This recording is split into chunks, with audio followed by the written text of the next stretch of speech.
And welcome back, guys, to another video.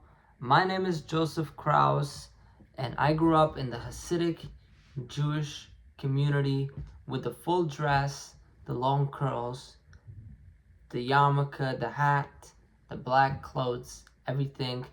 And my first language was Yiddish. When I was 17 years old, I left my Hasidic Jewish ultra-Orthodox community. A lot of people asking me, why did I leave the community?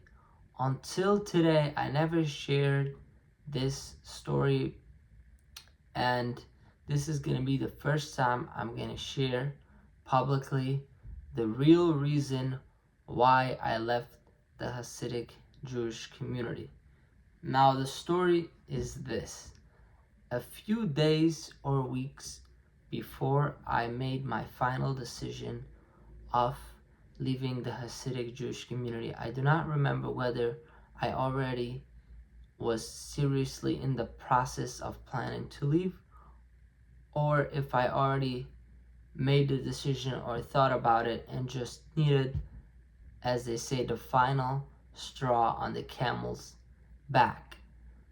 But what happened is, one night I was walking in the hallway of my house and I heard my father and mother talking, or maybe arguing. And as I did many times throughout my 17 years of life, I went to the door and underheard what they were talking about. And just for your information, many times they would fight or talk about stuff that was very not healthy and okay for kids to hear, and we listen anyways. And I know many times they, even if they have a little common sense or empathy, they would have known that the kids, whether it's me or my siblings, 5 other siblings, were listening. Many times they would even come out and open the door and catch us listening to their conversations, but still couldn't resist but continuing with the arguments. And as you understand, for a little kid, that is very traumatizing. But in this context, I was already more of an adult, and this wasn't that much of, as they say, a violent argument. It was more of a interesting discussion that caught my attention, and it was about me, basically. I make this video now about 3 years after the fact, so it's already starting to get not very clear, but I still remember it largely. So the story was this. I was standing at the door, and this was already after the holidays, after the holiday of Sukkot and Yom Kippur, when all the guys start a new year for yeshiva, and they go to, in my case, Yeshiva Gedola, which is in the way how it goes in the school system, the Hasidic community. First, you are in something called Cheder, which is like school up to like 10th grade, and then you go to like from about 13, 14 till you're about 17, 18. You go for 3 years to something that we officially call yeshiva, and it's called small yeshiva for the translation. Then when you get older, from like 18 to like up until 28, until you get married, basically, you go to what translates to big yeshiva. So I was, after the 3 years of yeshiva, it was still during the COVID-19, and there was no yeshiva found for me at that time, for a few reasons. One of them was because the year before I learned in Canada, Quebec, Canada, where my grandparents live, in a small town, Hasidic Jewish town called Tush, and there was no official Yeshiva Gedola, and even if there was, I didn't want to go there. I didn't even, after the second year of Yeshiva Getana, I already didn't want to go. That's why I originally went to Canada because I did not want to go back to the small yeshiva Katana in Kiryas Joel, where I grew up.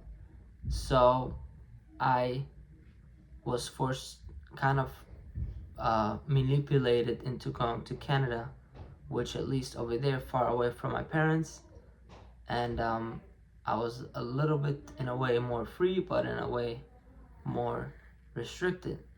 So what I did was I I was in Curious Joel, and this is almost like 17 and a half years old, and I was seriously thinking about leaving. I think I already had a smartphone at the time, but I heard the conversation, so I was listening to the conversation, and the conversation started like something. It was night, and it sounded like my father was exhausted, laying in bed, and my mother's trying to convince him to basically start caring again about me, because basically there was no yeshiva, and there was already time started that I needed to be in a yeshiva, but nobody was interested, definitely not me, to even try to find something.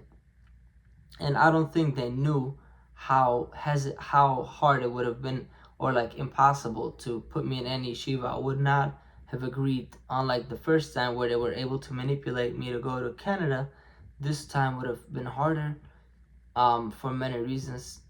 One of them was because I was physically stronger and already very close to being an adult, so they wouldn't have been able to force me, and it was during COVID, so everything was different. So what happened is, I was listening to a conversation, and I'm not sure what the context of the conversation was, but basically the way it sounded was that my father said he no longer cares about me. He does not like me anymore, and he doesn't love me anymore, right? So I don't know if he said these exact words, but that was like the way how it came up. And keep in mind, he didn't know that I was listening to, right? And neither did my mother. But what I heard my mother said back to him was, you think you don't need him, but one day you might realize that you do need him. And when you get older, maybe you're not going to be able to walk. Maybe you're going to need somebody to help you. I don't know what they say. Like, let's say, go help you go to the bathroom, wipe your ass. Who knows? But like anything, help you to eat, help you to walk. And like maybe she was giving some examples of like old people that they need. And she's like, you don't know, you need them. Even if you think now you don't need them, one day you're going to need him. Don't be so sure. So that was the conversation. I'm not sure exactly what that was basically like, but to me, the way my father was speaking was, I realized then that everything in my whole life was a lie. All the love and the illusion that I had of love, maybe I was never told that I love you, but I was led to believe that they cared about me, maybe sometimes to some extent, right? But now I realized it was all a transaction. So when they get older, they have like an insurance, somebody's gonna take care of them, and this whole bullshit, you know what I mean? So that was a very strong thing. It was almost like the whole world, the whole matrix opened to me. I don't know how well I describe this story, or if it makes a lot of sense, but I did try my best. But that was the moment where I made the decision that I have nothing to lose, and they don't care about me, and I never really felt that I cared about them. It was always when I, for example, went to, as they call it by us, camp, where the kids go away for like 2 or 3 weeks. All the other kids were always, I don't know what it's called, homesick. They always wanted to go home. They called back home. I never felt like I was missing my father or my mother. It was the same thing for both. I never really liked them, and I always thought something was wrong with me. And maybe there is, to be honest, but maybe not. We'll never know. Maybe we won't know soon, because somebody who's being manipulated and abused doesn't always necessarily know. And it's also something called gaslighting, where you gaslight somebody to the point where they think that they're actually crazy, all while the person who's doing it is the one who is crazy. But regardless, it could also very likely just be a very big difference of opinions. But this conversation that late night that I heard through the door crack of my parents' bedroom, while they didn't know that I was listening, and I mean, probably didn't know I was listening, unlike other times where they maybe came out in the middle and saw me. But that time it did not look like they were listening to, that they were realized that somebody was standing outside at all. But I heard what they talked about, and that was the moment that I realized that even like some people maybe don't want to leave the Hasidic community because they think they will hurt their parents or their family. They think it will be a pain for them, and they don't want to do it to their parents. I never felt that, but if I did, that was the last thing that told me that the feelings, the not wanting to hurt, or the so-called love is not mutual, and it was never mutual. So and if it ever was there, it was always sort of a transaction and with other ulterior motives, almost like in politics, where you kiss somebody's ass and you kiss somebody's ass in order to get something back. It's always a give and take, you know.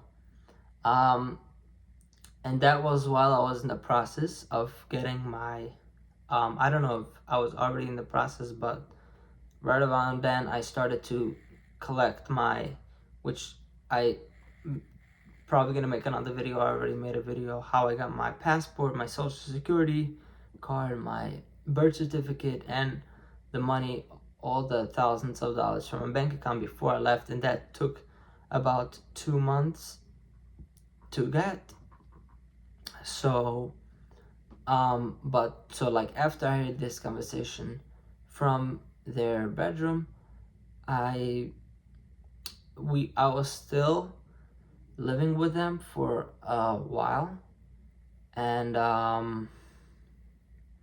after that they decided to paint our house.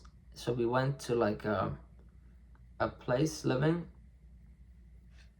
I don't know what it's called, like a short-term rental, like an Airbnb situation for like a week or two, and that was actually during the 2020 elections. I remember being there in the bathroom and watching the results.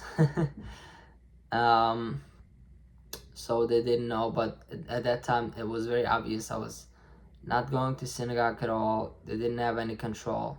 And after being in that Airbnb, hotel, whatever you want to call it, for like a week or two, like after a while, my father one time came home with like deli takeout food, and like sat down, and all of a sudden even talked to me for the like 2 months or months before that. He didn't even somehow want to talk to me. It was almost like he kind of just let me do my thing, which I don't know exactly what. I guess he just kind of gave up on me, or what it is, or I won the fight. That it was always a fight, and at that, in my mind, I already knew what I was gonna do, and in my mind, I'm always an open-minded person. In my mind, I was like, it's gonna be very hard to convince, but I'm listening. I didn't tell him, hey, I'm gonna leave, convince me. If I'm making the wrong decision, now is your time to speak. I didn't say that, but I listened to him, and it was all complete BS. What was he saying? Oh, there's a yeshiva, there's this and that, and you're not gonna buy me with a little Chinese food. You know what I mean? There's bigger plans in life than that. So that was the last thing. I remember all of a sudden he smiled. It was nice. But in my mind, I was like, this is too late. And you don't know what I underheard the conversation. So I know everything comes after that I underheard that conversation that day was fake. And it was theater, as they say, you know. So it was life changed after that. And that was the reason in the moment that I decided that I will leave. Thank you for watching, and please subscribe to hear more of my story on how I left the Hasidic community and how the journey is going after I left the Hasidic community. Have a good day. Bye.